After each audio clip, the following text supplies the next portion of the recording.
Apprentice. देखिए किस तरीके से काम कर रहे हैं ये लोग। चलाते हो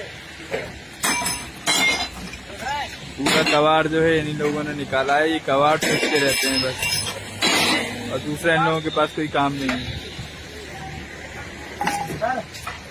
अरे हट तो यार, कैसे पता चलेगा रेलवे अप्रेंटिस एक्ट अप्रेंटिस में भाई। आप ITI करने के बाद में ये लोग कबाड़ फेंक रहे हैं।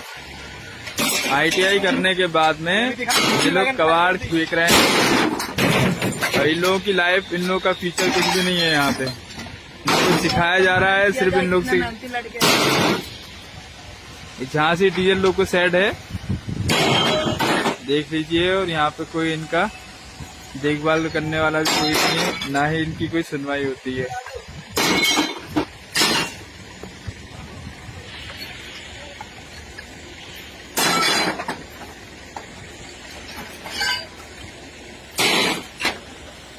पूरा कबाड़ जो है इन लोगों ने निकाला। ये वैगन जो है 10 दिन में खाली करा है। 30 ऐसे ही पड़ा हुआ था और ये बोगी को 10 दिन में खाली किया गया। बताइए।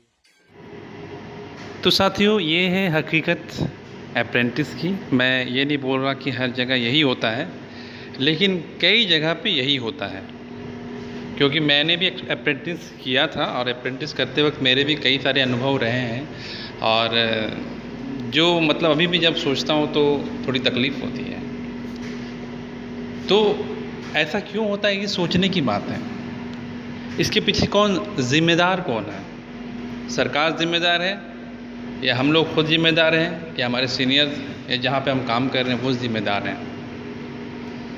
सबसे पहले ज़िम्मेदारी हमें खुद लेनी होगी। मेरा अभी तक का अनुभव यही कह रहा है कि सबसे पहले ज़िम्मेदारी हमें खुद लेनी पड़ेगी। वो क्यों? क्योंकि हमने अभी तक अपना स्किल डेवलप नहीं किया है। और एक सबसे बड़ी जिम्मेदारी हमारी शिक्षा पद्धति की भी है। जितने भी लोग अप्रेंटिस कर रहे हैं, डिप्लोमा कर रहे हैं, डिग्री तक कर रहे हैं, अभी तक उसी पुराने ढर्रे पे चल रहे हैं। टेक्नोलॉजी इतनी एडवांस होती जा रही है, लेकिन हमारी किताबें अभी तक वही हैं।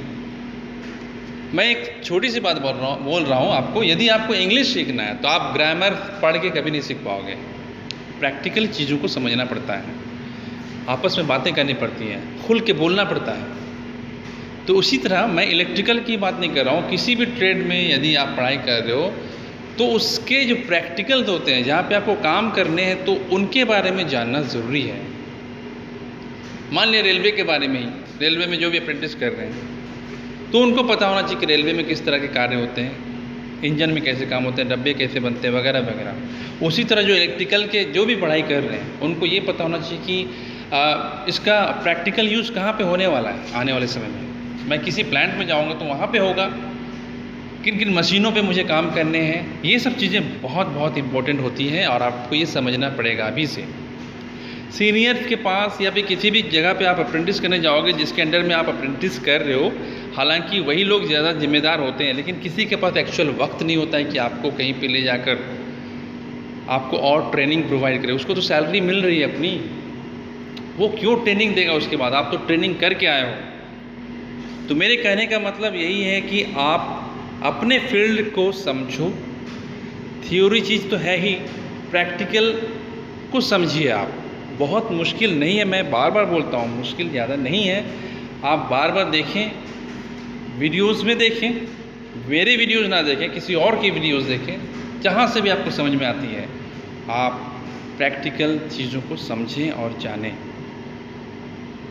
तब जाकर ही कुछ आपके अंदर कॉन्फिडेंस आएगा और आप उस लेवल पे सोचने लगोगे कि अब मुझे प्रोफेशनली कैसे काम करना है।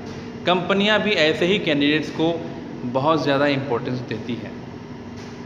आशा करता हूं कि मैंने जो भी कहा वो आपको समझ में आ गया होगा, और अपने छोटे भाई या अपने दोस्तों को भी ये चीज़ें बताएं, सबको गाइड करें।